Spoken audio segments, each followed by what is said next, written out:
Hello, so we have built an online code editor where multiple people can collaborate together in real time. So this platform is similar to Replit if you have used it. In short, we have built a Google Colab but for developers. So this is the main page, login page of our website. We are hosted on GCP E2 and this 5173 port. So let's say if you don't have account, you can also sign up, but I have account, so I will log in straight away. So this is the main dashboard. You can see that you can create project, or these are the previous projects created by the user. This is the user, and let's say we create a project. My first JS app.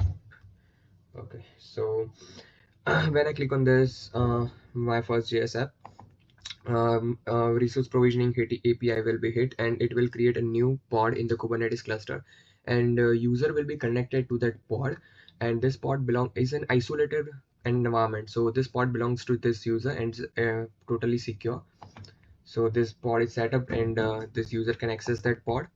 So whatever the user does, like we have provided terminal, a code editor, code runner, and file tree services, all these are actually on that pod. It's an isolated environment. So whatever user does, it's replicated on the pod and sent back to the user via WebSocket. So you can see you can create files here, like new file.js, right? Open that file, edit that file. Suppose we have to write like code here, like for just a simple for loop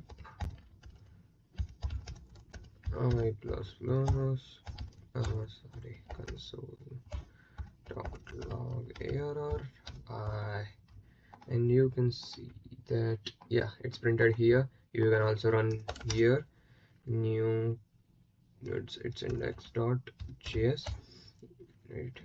You can do whatever you do in normal terminal here. So like you can create a folder here, like folder, it will be created here, folder. You can also go into that folder, right? And once you're in folder, you can create file there, uh, first.js. Currently we have supported only JavaScript language, but in future we will provide multiple language support for this. So this is, yeah, you can see that's first.js here. You can open that file. Now I can tell you, like, write code for printing Fibonacci series in JS. So it will open, it will write code for me to print Fibonacci series, and yeah, up to 10.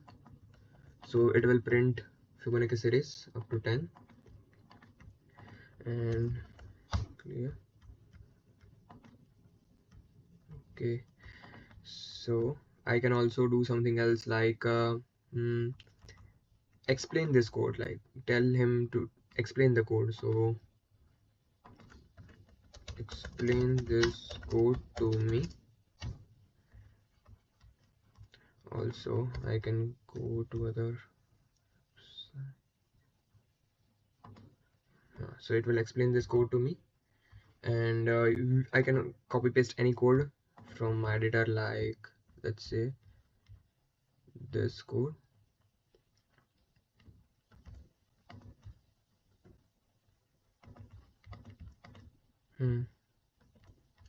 I can tell, like, explain this code to me. Or improve this code for me. Yeah, so it will improve this code.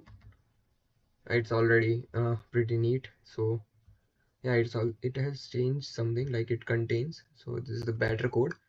We can go directly copy paste here, right, and use this. Other than that, if you want multiple people to collaborate on this on your project, so you can invite them using this link. So I have copied it. And so we can invite multiple people to collaborate on the same project by copy pasting this link and sending it to them. So I'll send it to my friend Vedant.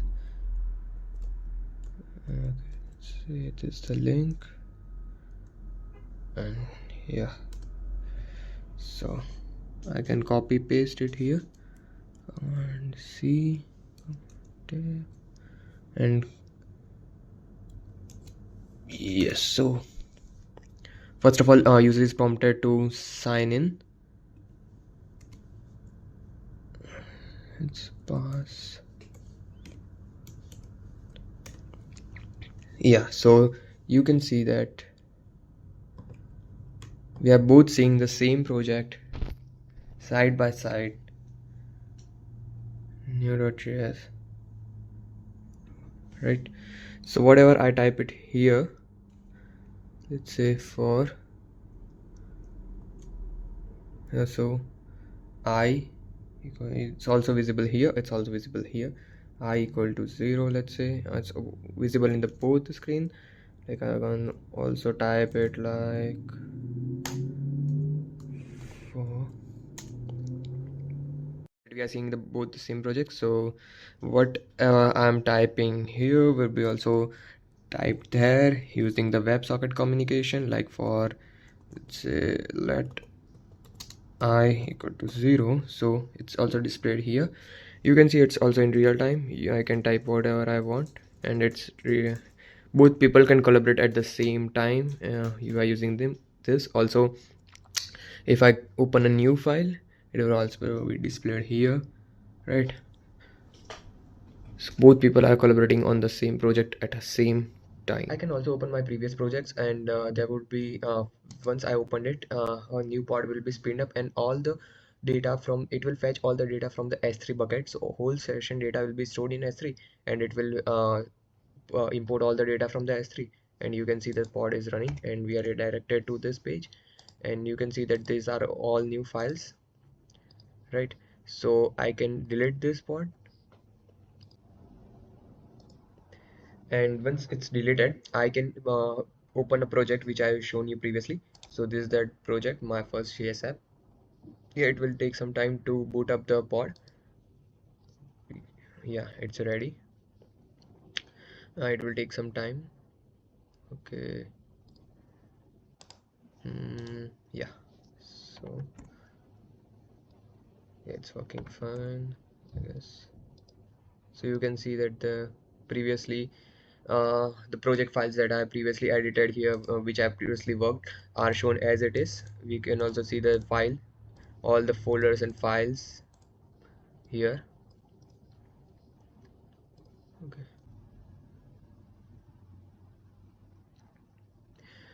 So let us understand what happens in the backend when we create a new project. So when a user creates a new project, uh, we copy base code in the S3 bucket to the newly created folder belonging to that user. So we create a folder by this manner, like user ID, then project ID. So each and every project will have its individual folder, and all the code written by the user will be stored in this S3 bucket. So when user opens a project previous project, so the code will be fetched from here, right? So this is the initial state of the Kubernetes cluster. Initially, we have only one node. If there are no projects open or no user currently working on any project, so this will be in one ingress controller. It will have a pod and a service attached to it. What the main thing this ingress controller do is to redirect each and every front-end device to its specific pod using the ingress service. So you can see whenever user opens a new like a project, resource provisioning API will be hit.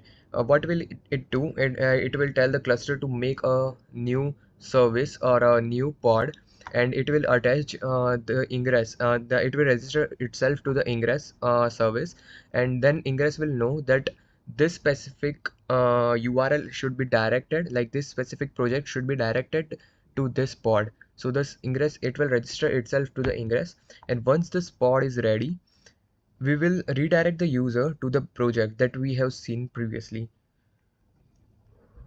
So how this connection happens? So we are redirecting the user, like front-end and back-end services are connected via this project ID, like project ID, then our website dot, this is our website with that the domain name we have bought.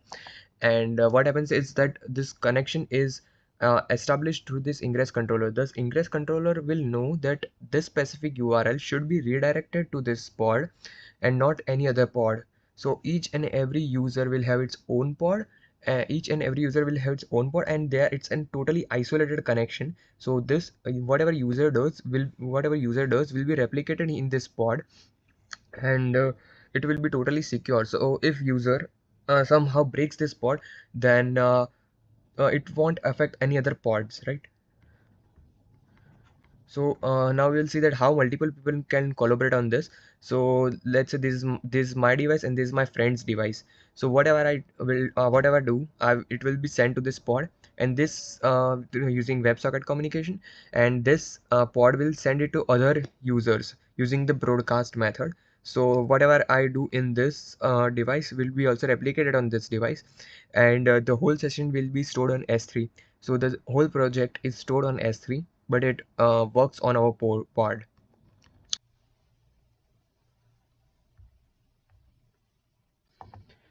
So this is the microservice architecture that we have implemented. So this is the front-end service which we have deployed on E2. Other than that, there is an authentication API which we have deployed on GCP Cloud Run service, and it's communicating with the MongoDB database. Other than that, there is a resource provisioning API which is also deployed on GCP Cloud Run service, and the front-end service is communicating with these pods which are deployed in Kubernetes cluster, which is deployed in Google Cloud Engine, which is Google Kubernetes Engine, and this whole cluster is deployed on Google Kubernetes engine, and each and every pod is communicating with this front-end service using the ingress service which I have talked earlier.